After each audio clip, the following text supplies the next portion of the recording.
वंशिका पिंघल का विवाह शर्मा परिवार के इकलौते बेटे अभिनव शर्मा से तय हुआ।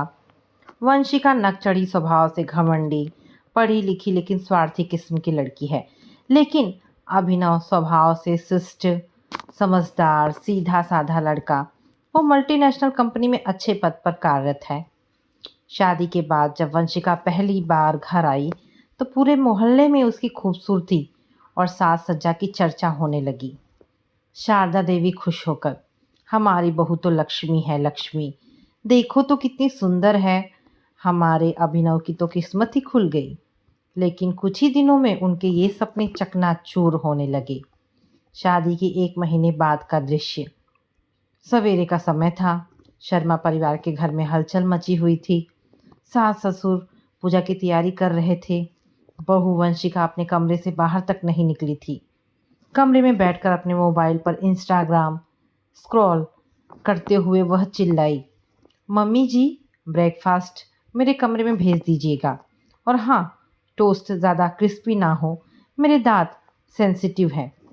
शारदा देवी चुपचाप थाली में टोस्ट और जूस सजाकर वंशिका के कमरे में ले गई। लो बेटा तुम्हारा नाश्ता। क्या मम्मी जी, आप लोगों को बार बार समझाना पड़ता है कि मुझे वाइट ब्रेड पसंद नहीं है, ब्राउन ब्रेड यूज़ किया करो। शारदा देवी ने ठंडी सांस भरी। ठीक है बेटा, अगली बार ध्यान रखूंगी। बगल से उनके पति आलोक जी चिढ़कर बोले, बहू हमारी हैसियत वाइट ब्रेड तक की है, ब्राउन ब्रेड तुम्हारे पिताजी के घर से मंगवा लिया करो। वंशिका ने आंखें तरेर कर कहा, देखिए पापा जी, मुझे ताने मारना हो तो खुलकर मारिए, ये घुमा फिरा कर बात मत कीजिए। वैसे भी आप लोगों का रहन सहन और तौर तरीके मेरे मायके के सामने कुछ भी नहीं है। ये बात सुनकर सारा घर सन्न रह गया। पति अभिनव जो अभी ऑफिस से लौटा था, कमरे में घुसते ही वंशिका को कहता है, वंशिका ये क्या तमाशा हर दिन का लगा रखी हो। मेरे मम्मी पापा तुम्हारे नौकर नहीं हैं। तुम दिन भर बेडरूम में पड़ी मेरे मम्मी को ऑर्डर देती रहती हो। शर्म आनी चाहिए तुम्हें। अपनी सास को तुम नौकरानी बनाकर रखती हो। वंशिका ने नकचढ़ी मुस्कान के साथ कहा, हाँ तो क्या हुआ। जब शादी करवाई थी तो बड़े बड़े वादे किए थे कि बहू को बेटी बनाकर रखेंगे, बहू को एक भी काम नहीं करवाएंगे, तो अब बेटी जैसी सुविधा और इज्जत भी दो। अभिनव ने सीधे स्वर में जवाब दिया, इज्जत बनानी पड़ती है, मांगने से नहीं मिलती। इस रोजमर्रा के नाटक का अंत नहीं था। हर हफ्ते वंशिका के मायके से कोई ना कोई आ जाता। कभी उसकी माँ वंदना, तो कभी पापा श्याम सिंघल जो शहर के नामी बिजनेसमैन थे। उनका व्यवहार ऐसा जैसे बेटी किसी गरीब झोपड़े में ब्याही गई हो। एक दिन वंदना आई। आते ही घर के ड्राइंग रूम की सफाई पर ताने कसने लगी, शारदा जी इस पर्दे का रंग कितना आउटडेटेड है, और ये कूलर, मेरी बेटी को एयर कंडीशन की आदत है। शारदा देवी ने विनम्रता से कहा, समधन जी हमारा घर छोटा भले ही है, लेकिन वंशिका बहू को कोई तकलीफ नहीं होने देते। उसे हम पूरी सुविधा और आराम देते हैं। वंदना ने घमंड से सिर उठाया, हमारी बेटी को तुम्हारे स्तर का जीवन नहीं चाहिए था। हमने तो सोचा था कि शादी के बाद राज करेगी, लेकिन खैर अब ये उसकी किस्मत। ये कहकर वंदना चली गई। शारदा जी समधन जी के आगे कुछ बोल ना सकी। 3 महीने बाद शारदा देवी धीरे से, वंशिका बेटी मैंने दाल बना दिया है, ज़रा उसमें तड़का लगा दो। थाली सजानी है, मैं तब तक रोटियां सेक लेती हूँ। वंशिका नाक सिकोड़ते हुए, मुझे ये सब करना पसंद नहीं है मम्मी जी। मम्मी जी मुझे ये तड़का वड़का लगाने नहीं आता और इससे बहुत दम घुटने लगता है। मैं किचन से बाहर जा रही हूँ, वैसे भी मेरे नाखून खराब हो जाएंगे। शारदा देवी, अरे बेटा ये तो घर का काम है, सब मिलजुल कर करेंगे तो घर चलता है। वंशिका, मैं नौकरानी नहीं हूँ। मेरी मम्मी कहती है कि ससुराल में बहू को सब कुछ नहीं करना चाहिए, नहीं तो सब सिर चढ़ जाते हैं। मेरे घर में तो नौकर है, मैं तो कभी झाड़ू तक नहीं लगाती। और वैसे भी आप लोगों के घर में तो कुछ अच्छा बनता ही नहीं है, बस आलू की सब्ज़ी और दाल। अभिनव ऑफिस से आता है और सब सुन लेता है। अरे वंशिका, मम्मी कुछ कह रही थी, तुमने सुना। वंशिका, तुम्हारी माँ बहुत बोर करती है, तुम अपने काम से मतलब रखो। अभिनव ने माँ की तरफ देखा और फिर वंशिका की तरफ। वो कुछ कहना चाहता था लेकिन सकपका जाता है और चुप हो जाता है। धीरे धीरे वंशिका बहू के आदतों से वे लोग परेशान हो गए। वो एक काम नहीं करती, दिन भर सिर्फ मेकअप और अपने बेडरूम में पड़ी रहती। सास ससुर को तो हमेशा ऑर्डर देती। उसके आने के कारण अब पूजा भी समय पर नहीं हो पाती, क्योंकि सास शारदा देवी हमेशा किचन में ही व्यस्त रहती। सुबह की आरती तो लगभग बंद ही हो गई थी। अगर कभी वंशिका किचन में जाती भी तो सब्जी में घी की जगह ऑलिव ऑयल का उपयोग करती। दाल चावल की जगह पिज्ज़ा और पास्ता ऑर्डर कर देती। आलोक जी हंसते हुए, बहू ये क्या नयापन है? वंशिका, पापा जी आपको हेल्थ के लिए यही ठीक है। दाल चावल में बहुत कार्ब्स होते हैं। शारदा देवी सुनकर मन ही मन बड़बड़ाती। दाल चावल ही तो एक सहारा था, अब वो भी गया। अभिनव काम से लौटता और वंशिका सिर्फ सास ससुर की शिकायत लेकर बैठ जाती और नए नए ख्वाहिशों की फरमाइश करती। वंशिका दिन भर बेडरूम में बैठकर अपनी माँ और पापा से सिर्फ सास ससुर की शिकायत करती। एक दिन वंशिका की माँ वंदना और पिता श्याम अचानक घर आ धमके। वंदना ने शारदा देवी से कहा, देखिए समधन जी, वंशिका को हमने बहुत ही लाड़ प्यार से पाला है। हमारी बेटी कोई नौकरानी नहीं है। उसे किचन में मत लगाए रखिए, इसे ये सब कुछ नहीं आता। और हमारी बेटी कोई जर खरीदी गुलाम नहीं है जो रसोई में झोंक दी जाए। आलोक जी, अरे भाई घर का काम तो सब मिलकर करते हैं। शारदा देवी, बहन जी आपने गलत समझा, बस इतना कहा था कि दाल में घी डाल दो। श्याम सिंघल, घी की बात नहीं है, बात है इज्जत की। तुम लोग मेरी बेटी को सताते हो, अब मारोगे भी। अगर मेरी बेटी को जरा भी कष्ट हुआ तो हम केस कर देंगे, समझे? आलोक जी, समझे जी, तमीज से बात करिए। हम भी किसी के पिता हैं, हमारी भी कोई इज्जत है। इसी बीच श्याम सिंघल बोले, देखो शर्मा जी, मेरी बेटी रो रही है। अगर उसका ध्यान ठीक से नहीं रखा तो हम उसे ले तक जाने को तैयार हैं और हो सके तो कोर्ट भी जा सकते हैं। आलोक जी गरज उठे, कोर्ट? वो भी अपनी ही बेटी को बिगाड़ने के बाद? शर्म आनी चाहिए। वंदना जोर से चिल्लाते हुए, तो क्या? हम कोर्ट में देख लेंगे हमारी बेटी को प्रताड़ित किया जा रहा है। वंशिका चिल्लाई, मम्मी पापा चलो मुझे यहाँ से ले चलो, मैं एक दिन भी इस नरक में नहीं रह सकती। तंग कर दिया है इन लोगों ने मुझे, मेरी कोई भी इच्छा पूरी नहीं हो पाती यहाँ। और अभिनव भी बात बात पर गुस्सा करते हैं। और वही हुआ, मायके वाले उसे विदा करवा ले गए। अभिनव ने ना रोका ना कुछ कहा, बस शांत खड़ा रहा। अभिनव अवाक था। पहली बार उसे एहसास हुआ कि वो कितनी बड़ी मुसीबत के साथ था। वंशिका की जाने के बाद शर्मा निवास में सन्नाटा नहीं था, बल्कि सुख और सुकून का माहौल था। शारदा देवी सुबह के भजन लगा रही थी, आलोक जी अखबार पढ़ रहे थे और अभिनव शांत मन से ऑफिस जा रहा था। इसी बीच एक दिन खबर आई कि वंशिका सोशल मीडिया पर अभिनव के खिलाफ फर्जी आरोप लगाकर सिंपैथी बटोर रही है और उसके मायके वाले हर जगह जाकर कह रहे हैं कि मेरी बेटी की ज़िंदगी को बर्बाद कर दिया शर्मा परिवार ने। लेकिन चुप्पी तूफान की आहट होती है। कुछ ही दिनों में पुलिस का समन आया।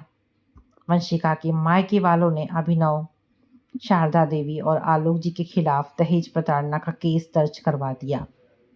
पापा, मम्मी, वंशिका और उसके घर वालों ने हम सब पर दहेज उत्पीड़न का केस कर दिया है। शारदा देवी रोते हुए, हे भगवान, हमने तो एक चम्मच तक नहीं लिया। भगवान, हमने तो इसे बेटी समझा था। आलोक जी, अब सच सामने आएगा बेटा, घबराने की जरूरत नहीं। अभिनव एक दिन गुस्से में फोन पे, ये सब क्या है वंशिका, तुमने ऐसा क्यों किया?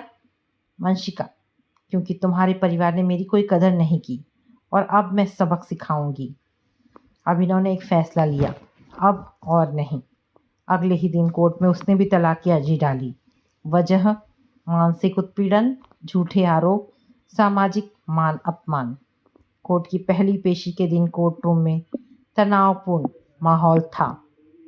कोर्ट रूम का दृश्य, वकील वंशिका की ओर से, माय लॉर्ड, मेरी मुवक्किला को मानसिक और शारीरिक रूप से प्रताड़ित किया गया है और इनसे 20 लाख रुपए दहेज मांगा गया। जज साहब, आपके पास कोई सबूत? वंशिका, मेरे मम्मी पापा गवाह हैं। जज मुस्कुराकर, माता पिता की गवाही अकेली पर्याप्त नहीं होती, कोई मेडिकल रिपोर्ट या कोई ऑडियो वीडियो? वंशिका चुप। अभिनव के वकील, माय लॉर्ड, सिर्फ पारिवारिक गवाहों से न्याय नहीं होता, इनका कोई मेडिकल या फोटोग्राफिक सबूत नहीं है। माय लॉर्ड, मेरे मुवक्किल ने शादी के बाद पत्नी को एक कार, मोबाइल और हर महीने जेब खर्च दिया है। इन्हें किसी बात से परेशानी है तो संवाद से हल निकाल सकते हैं। ये केस केवल बदले की भावना से किया गया है। उसके वकील ने वंशिका के सारे इंस्टाग्राम पोस्ट, वीडियो और बयान जुटा लिए थे। कोर्ट में जैसे ही फुटेज चला, जज का चेहरा कठोर हो गया। वंशिका चिल्लाई, ये सब एडिटेड है, ये झूठ है। अभिनव का वकील मुस्कुराया, मैम, आप खुद अपने इंस्टाग्राम पर पोस्ट डालती थी। सास की शक्ल देखकर ही सुबह का मूड खराब हो जाता है। घर में नौकरानी बनाकर रखा है मुझे। और वहीं दूसरी ओर ये सीसीटीवी फुटेज है जिसमें आप अपने सास ससुर को अपशब्द कह रही हैं। अपने अपने सीधे साधे सास ससुर को मानसिक उत्पीड़न के केस में फंसाया है। महीनों की सुनवाई के बाद कोर्ट ने वंशिका के आरोपों को झूठा पाया। जज ने फटकार लगाई, आपने कानून का दुरुपयोग किया है। ये कोर्ट आपकी याचिका खारिज करता है और दोनों पक्षों को आपसी सहमति से तलाक लेने की अनुमति देता है। जज ने एक कठोर निर्णय दिया, वंशिका को कोई गुजारा भत्ता नहीं मिलेगा। मानसिक प्रताड़ना की दोषी पाई गई हैं। तलाक स्वीकृत। कोर्ट के बाहर का दृश्य। श्याम सिंघल आग बबूला हो गए, लेकिन कोर्ट में कुछ नहीं कर सकते थे। बाहर आते ही बोले, बदला लेंगे शर्मा जी। अभिनव ने मुस्कुराते हुए कहा, पहले बेटी को इंसान बनाइए, फिर बदला लेने की बात कीजिए। और हाँ, अगली बार किसी दामाद और उसके माता पिता को खिलौना समझने से पहले थोड़ा अपनी बेटी को संस्कार और तमीज सिखा दीजिए। वंशिका, अगर तुम्हें साथ नहीं रहना तो बोल देती। ये सब ड्रामा क्यों किया वंशिका? क्योंकि मुझे तुम लोगों का मिडिल क्लास स्टाइल पसंद नहीं। मैं तो फॉरेन टूर, पार्टी और बड़ी गाड़ी चाहती थी। आलोक जी, बेटा, रिश्ते ऐशो आराम से नहीं, भरोसे और प्यार से चलते हैं। वो तुम्हारे घर में नहीं सिखाया शायद। वंशिका और उसके माँ बाप पैर पटकते हुए गुस्से से अपने घर चले गए। तुम सबको देख लेंगे हम। आखिर सच्चाई की जीत हो गई थी। वंशिका के झूठे आरोपों के कारण अब समाज में वंशिका की बहुत बदनामी हो रही थी। साथ ही साथ उसके मम्मी पापा को भी बहुत ताने सुनने पड़ रहे थे कि इन्होंने अपनी बेटी को सिर पर चढ़ा कर रखा, जिसकी वजह से सीधे साधे मासूम लोगों को उनकी बेटी ने फंसा दिया था। समाज के लोग बातें बना रहे थे। कुछ महीने बाद एक दिन शारदा देवी ने आलोक जी से कहा, बहुत बुरा हुआ ना? आलोक जी ने जवाब दिया, नहीं, जो हुआ अच्छा हुआ। कभी कभी रिश्तों की सफाई ज़रूरी होती है। अभिनव अब स्वतंत्र था, जीवन के नए रास्ते पर नए विश्वास के साथ। शारदा देवी, अब घर फिर से शांत हो गया है बेटा, तू दोबारा शादी कर, लेकिन सोच समझ कर। आलोक जी, बेटा, अब नई शुरुआत कर। शारदा देवी, पर इस बार बहुत समझदारी से चुनना। अभिनव मुस्कुराया, अब की बार सिर्फ सुंदरता नहीं, समझदारी भी देखूंगा। आलोक जी, सीख यही है कि बहू चाहे कितनी भी सुंदर हो, अगर वो परिवार तोड़ने वाली हो तो उसका कोई मोल नहीं। एक दिन अभिनव अपने दोस्त से बात करता है, अब कोई ऐसा जीवन साथी चाहिए जो साथ चाय भी पी सके और साथ सपने भी बुन सके, ना कि कोर्ट कचहरी के चक्कर लगवाए। इधर वंशिका अब अपने मायके में थी। श्याम सिंघल का बड़ा सा घर, नौकर चाकर, हर सुविधा, लेकिन दिल में एक कसक थी जो चैन नहीं लेने दे रही थी। वंदना ने चाय की प्याली पकड़ाकर पूछा, बेटी, तू अब कुछ नौकरी या काम क्यों नहीं करती? सारा दिन कमरे में बैठी रहती है। वंशिका भड़क उठी, क्या मम्मी, पहले आपने कहा था कि शादी के बाद ससुराल में कुछ काम मत करना, अब आप ही कह रही हैं कुछ करो। श्याम बोले, क्यों ना कहे, समाज में बातें बन रही है, कोर्ट से तलाक हो गया, बिना गुजारा भत्ते के। लोग कह रहे हैं कि लड़की ने खुद ही अपना घर बर्बाद कर दिया। अब तो तू कुछ करके दिखा। वंशिका चिढ़कर बोली, अरे मैं कुछ भी करूँ तो तुम लोगों को शिकायत होती है। तुम्हारे सपनों में बस वही आदर्श बहू फिट होती है जो सब सहती रहे। वंदना झल्लाकर बोली, हमने तुझे कभी एक तिनका तक नहीं उठाने दिया, अब तू हमें ही सुनाएगी। श्याम सिंघल गरज उठे, शादी करवा दी, ऐशो आराम की जिंदगी दी थी, गहने दिए, फिर भी चैन नहीं आया तुझे। अब तेरी वजह से हमारा नाम खराब हो रहा है। और रही बात तेरे इंस्टाग्राम की, तो उसे बंद कर। लोग थू थू कर रहे हैं तुझ पर। वंशिका के मुंह पर जैसे किसी ने तमाचा मार दिया हो। पहली बार में उसे वो राजकुमारी वाला दर्जा नहीं मिल रहा था। उधर अभिनव ने खुद को काम में झोंक दिया था। अब वह कंपनी का सीनियर मैनेजर बन गया था। ऑफिस की एक नई एचआर नेहा उसके साथ काम करती थी। संयमी, विनम्र और समझदार। नेहा कभी निजी बातों में नहीं पड़ती, लेकिन जब एक दिन ऑफिस में वंशिका का कोर्ट केस चर्चा में आया तो नेहा ने हल्की मुस्कान के साथ कहा, लोग रिश्तों को फैशन बना लेते हैं। जब मन किया पहन लिया, जब बोर हुए उतार दिया। अभिनव को उस एक लाइन ने भीतर तक छू लिया। धीरे धीरे नेहा और अभिनव में एक अच्छा प्रोफेशनल और मानवीय रिश्ता बनने लगा। दोनों मन ही मन एक दूसरे को पसंद करने लगे। एक दिन शारदा देवी ने कहा, बेटा नेहा को कभी घर तो बुलाओ, बहू नहीं तो बेटी की तरह अपनाएंगे। अभिनव मुस्कुराया, माँ अभी वक्त है, लेकिन हाँ अगर नेहा जैसे लोग जीवन में आए तो फिर रिश्तों से डर नहीं लगेगा। कुछ ही महीनों में नेहा के माता पिता अभिनव के घर रिश्ते की बात लेकर आए। शारदा देवी और आलोक जी ने खुशी खुशी रिश्ता स्वीकार किया। नेहा का संयमित स्वभाव और सादगी देखकर उनके दिल को शांति और सुकून मिला। शादी सादगी से हुई, कोई ताम झाम नहीं, ना कोई दहेज। शादी के बाद नेहा ने अपनी एमएड की डिग्री पूरी की और कॉलेज में एक लेक्चरर के पद पर कार्यरत हो गई। धीरे धीरे उसने अपना पीएचडी भी कंप्लीट किया। अब बात करें वंशिका की। मायके में उसका स्वागत अब ताने से होता था। रिश्तेदार कहते, इतनी हाई फाई बनने चली थी, अब देखो तलाकशुदा और बेरोजगार। कुछ ही महीनों में वंशिका मानसिक रूप से टूट चुकी थी। उसके इंस्टा फॉलोअर्स भी अब उसे ड्रामा क्वीन और गोल्ड डिगर कहने लगे थे। एक दिन वह अभिनव के घर आ धमकी। दरवाज़ा खोला, नेहा ने सिंपल सी साड़ी पहने, सिर पर पल्ला डाले, शांत चेहरा। वंशिका हकबका गई, कौन हो तुम? मैं अभिनव जी की पत्नी नेहा। वंशिका गुस्से से भड़क उठी, अभिनव मेरा है, मैंने तलाक जबरन दिया था।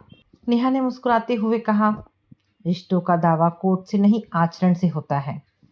इतने में अभिनव बाहर आया। वंशिका क्या चाहिए? मुझे मेरी जिंदगी वापस चाहिए, गलती हो गई, प्लीज मुझे माफ कर दो। अभिनव ठहर कर बोला, वंशिका चली जाओ यहाँ से, हमारी जिंदगी अब अलग है। ये मेरी जीवन संगिनी नेहा है, जो बहुत ही समझदार और मन से सुंदर है।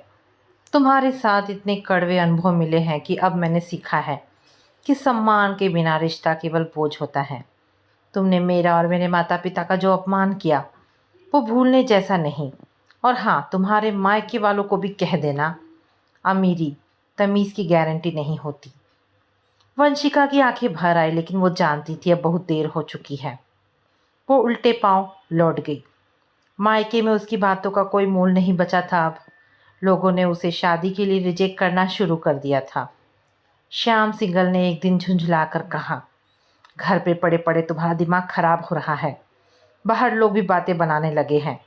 तुम जितनी जल्दी नौकरी करके आत्मनिर्भर होगी उतना ही अच्छा होगा।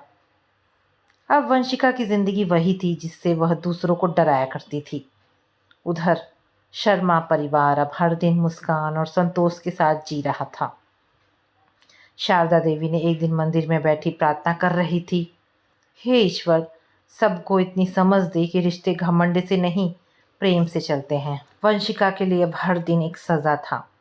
ना सोशल मीडिया पर ग्लैमर बचा था, ना जो लोग पहले उसकी तारीफ़ों के पुल बांधते थे, जो लोग कभी उसे मॉडर्न एंड बोल्ड कहते थे, अब पीठ पीछे उसका मजाक उड़ाते थे। एक और शेल्फिश बहू जिसने घर तोड़ दिया। मायके में माँ पिता का व्यवहार भी अब पहले जैसा नहीं रहा। माँ वंदना अब हर बात पर ताना देती। जब इतना एटीट्यूड था तो क्यों अब इस छोटे से कमरे में बैठी हो? वो कमरा जो पहले वंशिका की ड्रेसिंग रूम हुआ करता था, अब उसके रहने का इकलौता ठिकाना था। श्याम सिंघल का गुस्सा अब धीरे धीरे खामोश उपेक्षा में बदल चुका था। एक दिन उन्होंने अखबार पढ़ते पढ़ते कहा, हमारे एक दोस्त का बेटा तलाकशुदा है, सरकारी नौकरी करता है, तुझसे बात करवाऊं क्या? वंशिका ने घूर कर देखा। पापा, मैं कोई बोझ नहीं हूँ जिसे किसी को भी पकड़ाकर छुटकारा पा लिया जाए। फिर खुद ही देख लो, कब तक घर में पड़ी रहोगी? उन्होंने दो टूक जवाब दिया। अब वंशिका को समझ आ रहा था कि रिश्ते सिर्फ बेटी होने से नहीं, व्यवहार से टिकते हैं। दूसरी ओर अभिनव और नेहा की शादी को 6 महीने हो चुके थे। दोनों हंसी खुशी और प्रेम से जीवन जीते, एक दूसरे की भावनाओं को समझते। नेहा की आदत थी कि हर रविवार अभिनव की माँ के लिए हलवा बनाती, पापा जी के लिए उनका मनपसंद व्यंजन और नींबू की चाय। अभिनव और नेहा साथ साथ मिलकर सामाजिक कार्यों में भी दिलचस्पी लेते, इसीलिए अब समाज में उनका नाम भी बढ़ चुका था। शर्मा परिवार अब खुश था, शांति और अपनापन लौट आया था। एक दिन नेहा ने अभिनव से पूछा, आप अगर बुरा ना माने तो मैं एक सवाल पूछूं? पूछो, अभिनव ने मुस्कुराकर कहा। वंशिका को आपने कभी माफ़ किया? अभिनव कुछ पल चुप रहा, फिर बोला, माफ़ किया, लेकिन उसके बर्ताव को कभी भूल नहीं पाया हूँ। माफ़ करने का मतलब ये नहीं होता कि भूल भी जाऊँ, मैंने बस अपने मन को बोझ से आज़ाद किया है। नेहा ने मुस्कुराते हुए सिर झुका लिया। वंशिका की नई शुरुआत होती है, अब उसने ठान लिया था कि वो किसी के भरोसे नहीं रहेगी। उसने एक ऑनलाइन जॉब पोर्टल पर अकाउंट बनाया, ढेरों रेज्यूम भेजे, लेकिन हर जगह से एक जवाब ही आता, sorry, we are looking for more experienced candidates. उसने अपने इंस्टाग्राम स्किल को काम में लेने की कोशिश की, एक डिजिटल मार्केटिंग कोर्स में एडमिशन लिया।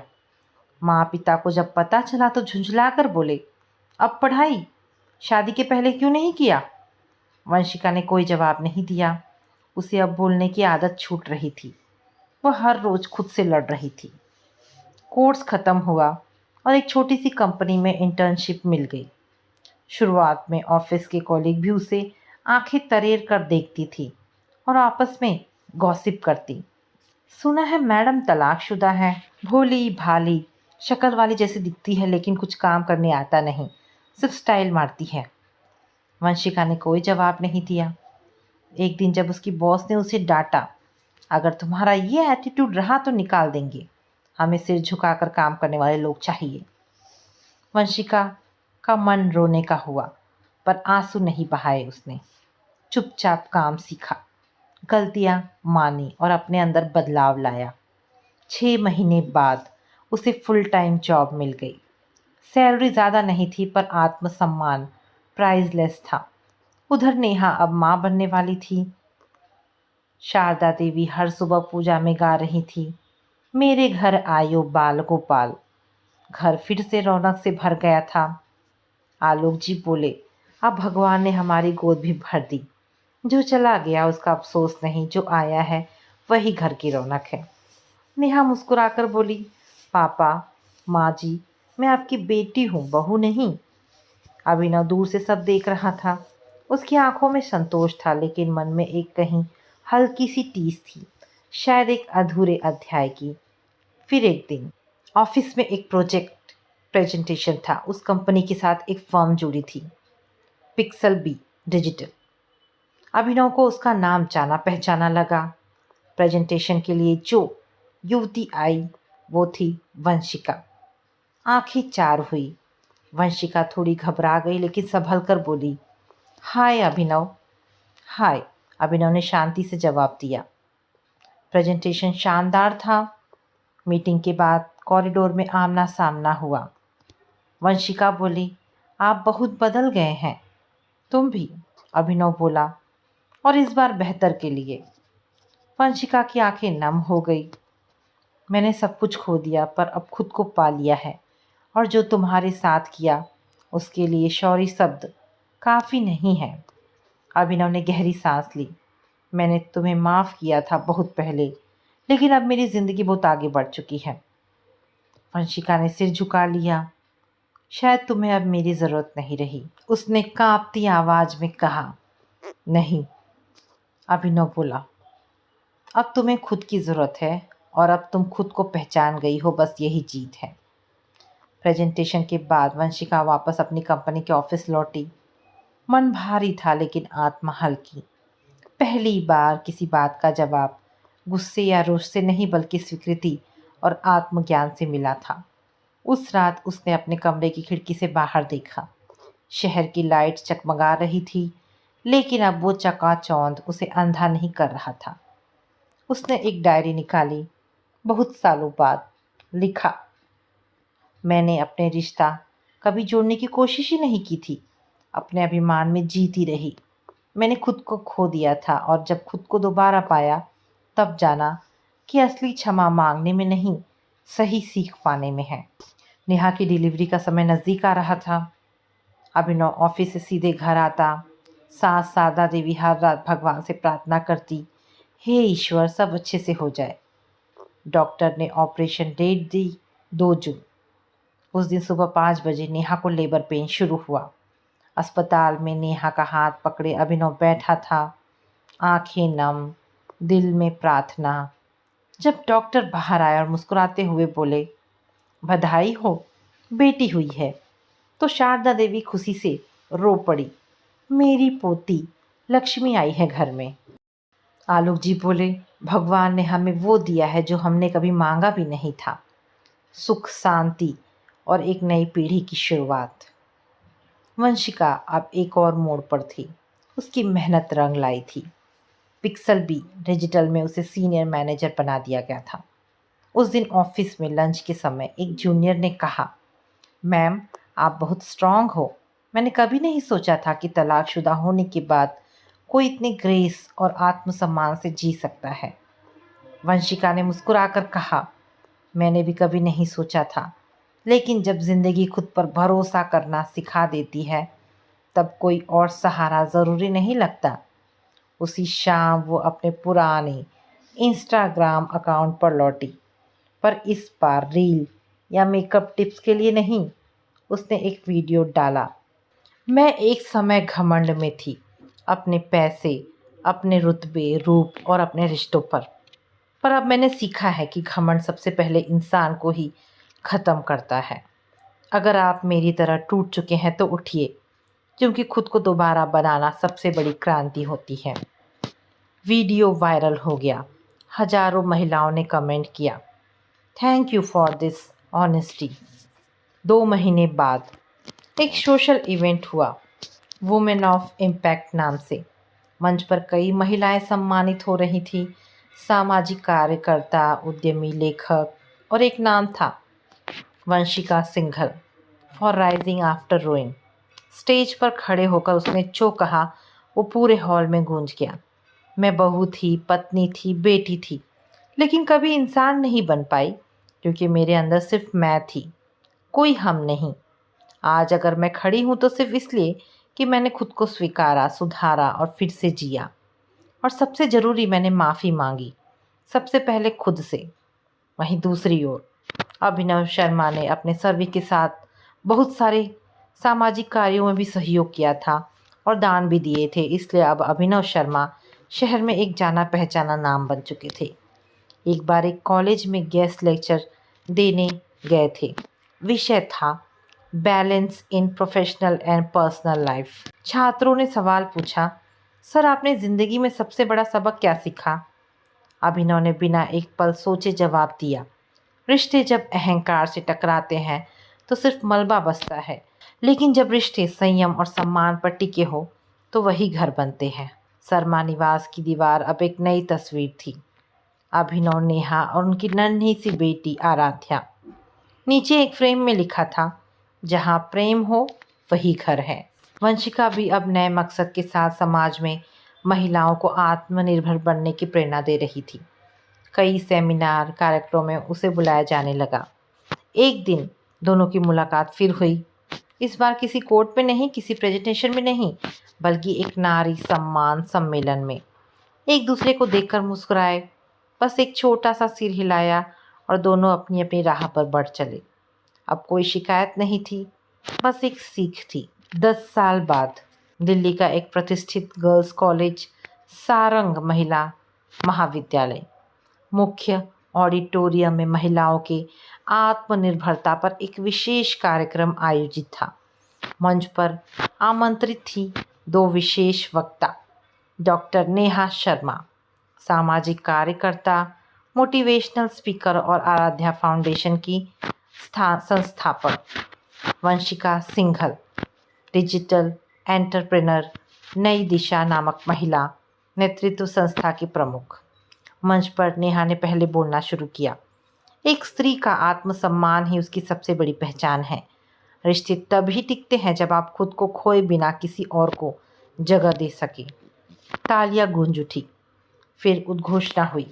अब हम बुला रहे हैं वंशिका सिंघल को, जिनकी जिंदगी की कहानी आज हजारों महिलाओं के लिए मिसाल बन चुकी है। वंशिका स्टेज पर आई। सामने बैठी भीड़ में नेहा को देखकर उसकी आंखें पल भर के लिए झुकी। फिर उसने बोलना शुरू किया। मैंने अपने जीवन में बहुत कुछ खोया, लेकिन जब पाया तो खुद को पाया। मैंने दूसरों को दोष देना बंद किया और खुद से सवाल करना शुरू किया। हाँ, मैं एक समय एक घमंडी बहू थी, लेकिन आज मैं एक सीख चुकी औरत हूँ, जो ये मानती है कि माफ़ी मांगना कमज़ोरी नहीं, साहस होता है। ऑडिटोरियम में सन्नाटा था। हर शब्द दिल पर उतर रहा था। नेहा ने ध्यान से सुना, बिना किसी कटुता के। कार्यक्रम के बाद एक कॉफ़ी टेबल डिस्कशन आयोजित हुआ, जिसमें वंशिका और नेहा एक साथ बैठे। पहले कुछ पल मौन रहे। फिर वंशिका ने कहा, नेहा, तुम्हें देखकर गर्व होता है। तुम्हारी वजह से शर्मा परिवार फिर से मुस्कुरा पाया। नेहा मुस्कुराकर बोली, वंशिका, अगर तुम नहीं होती तो शायद मैं अभिनव को समझ ही नहीं पाती। तुम्हारी कहानी से मैंने सीखा कि रिश्तों में ईगो नहीं, इमोशन ज़रूरी है। वंशिका ने सिर झुका लिया। मैंने तुम्हारे बारे में बहुत कुछ सुना। तुम्हारी बेटी आराध्या भी सोशल वर्क में काफ़ी सक्रिय है। नेहा बोली, हाँ, अब वो 7वीं कक्षा में है, समझदार है। वंशिका हल्की हंसी में बोली, क्या कभी उसने मेरे बारे में पूछा?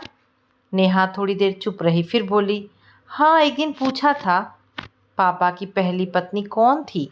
मैंने सच बताया, लेकिन नफ़रत से नहीं, सीख के साथ। बताया कि हर इंसान गलतियाँ करता है, लेकिन बदलाव सबसे बड़ी माफ़ी है। वंशिका की आंखें भर आई। नेहा, तुम बहुत ऊंची सोच वाली हो। काश मैं तुम्हारी आधी भी होती उस समय। नेहा ने उसका हाथ थामा। अब हो, और उससे कहीं ज़्यादा। हम दोनों अपने अपने तरीके से बदल गए। इसी बीच आयोजक आ गए। मैम, आप दोनों को एक साथ फाइनल संदेश देना है मंच से। दोनों मुस्कुराई और मंच पर गई। नेहा ने माइक संभाला। आज हम आपको बताना चाहते हैं कि 2 स्त्रियां जो एक ही पुरुष के जीवन का हिस्सा थी, आज एक दूसरे के अस्तित्व को सम्मान दे रही हैं। वंशिका ने आगे जोड़ा, क्योंकि रिश्ता अगर एक का टूटा तो दूसरा बना। और हम दोनों ने सीखा कि एक स्त्री दूसरी स्त्री की दुश्मन नहीं होती, सिर्फ हालात और अहंकार ही हमें बांटते हैं। तालियों की गूंज पूरे हॉल में फैल गई। कहानी का अंत नहीं, एक नई शुरुआत। कार्यक्रम के बाद नेहा ने आराध्या को फ़ोन लगाया। बेटा, आज एक बहुत खास आंटी से मिली मैं। तुम भी कभी मिलना चाहोगी? आराध्या बोली, ज़रूर मम्मा, मैं उन सब से मिलना चाहती हूँ जिनसे आपने कुछ सीखा। उधर वंशिका एक कोने में बैठी थी। एक नन्ही बच्ची की मुस्कान उसकी आंखों में घूम गई। शायद यही पुनर्जन्म था, बिना रीति रिवाज के, बिना तालियों के, सिर्फ आत्म स्वीकृति के साथ। दिल्ली की एक सर्दी की सुबह। आराध्या अब 13 साल की हो चुकी थी। समझदार, जिज्ञासु और संवेदनशील। उसे पढ़ने का, समाज की घटनाओं को समझने का और सवाल पूछने का बहुत शौक था। उस दिन स्कूल में एक गेस्ट लेक्चर हुआ। विषय था माफ़ी और स्वीकारोक्ति की शक्ति। स्पीकर थी वंशिका सिंघल। वंशिका अब सोशल मोटिवेशनल और वुमन ट्रांसफॉर्मेशन के क्षेत्र में जाना पहचाना नाम बन चुकी थी। वो जब बोलती तो उनकी बातें केवल कानों तक नहीं जाती, दिल तक पहुंचती। स्टेज पर खड़े होकर उन्होंने कहा, कभी कभी हमें दूसरों को नहीं, खुद को माफ़ करने की ज़रूरत होती है, और जब आप ये कर लेते हैं तब आप किसी को भी खुले दिल से अपना सकते हैं। लेखनी हाथ में लिए बैठी आराध्या उनकी बातें ध्यान से सुन रही थी। लेक्चर के बाद स्टूडेंट्स सवाल पूछ रहे थे। आराध्या ने भी हाथ उठाया। मैम, क्या कभी आपने किसी बच्चे को खोया है जिसे आप कभी गोद में नहीं ले पाई, लेकिन जिसे आपने दूर से प्यार किया हो? सवाल सुनते ही वंशिका चौंक गई। वो सवाल आराध्या का था और वो उसे पहचान चुकी थी। हाथों में वही चेहरा, वही आंखें, अभिनव की आंखें। वंशिका की आवाज़ कांप उठी। हाँ बेटा, एक ऐसा रिश्ता होता है जो जन्म से नहीं, मन से बनता है, जो खून से नहीं, पश्चाताप से सींचा जाता है। ऑडिटोरियम में सन्नाटा छा गया। बाद में कॉरिडोर में एक शिक्षिका ने वंशिका से कहा, वो बच्ची जो आप सवाल कर रही थी वो अभिनव जी की बेटी है, आराध्या शर्मा। वंशिका का दिल धड़कने लगा।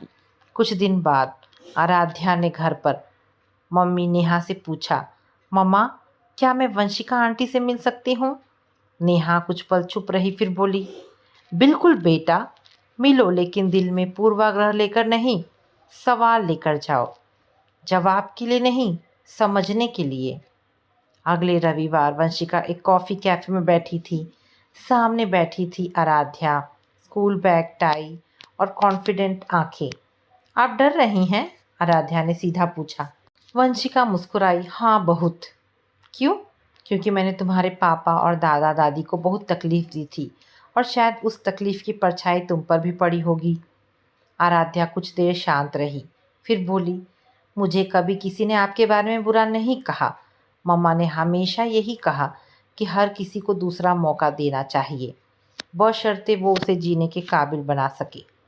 वंशिका की आंखें भर आई। मैंने बहुत गलतियां की हैं आराध्या, लेकिन अब मैं नहीं चाहती कि तुम किसी भ्रम में जियो। मैं तुम्हारे लिए कोई माँ नहीं हूँ, लेकिन अगर तुम इजाज़त दो तो मैं एक दोस्त, एक गाइड बन सकती हूँ। आराध्या ने कॉफ़ी का एक घूंट लिया, फिर मुस्कुराकर बोली, डील, लेकिन आपको मेरी कुछ शर्तें माननी होगी।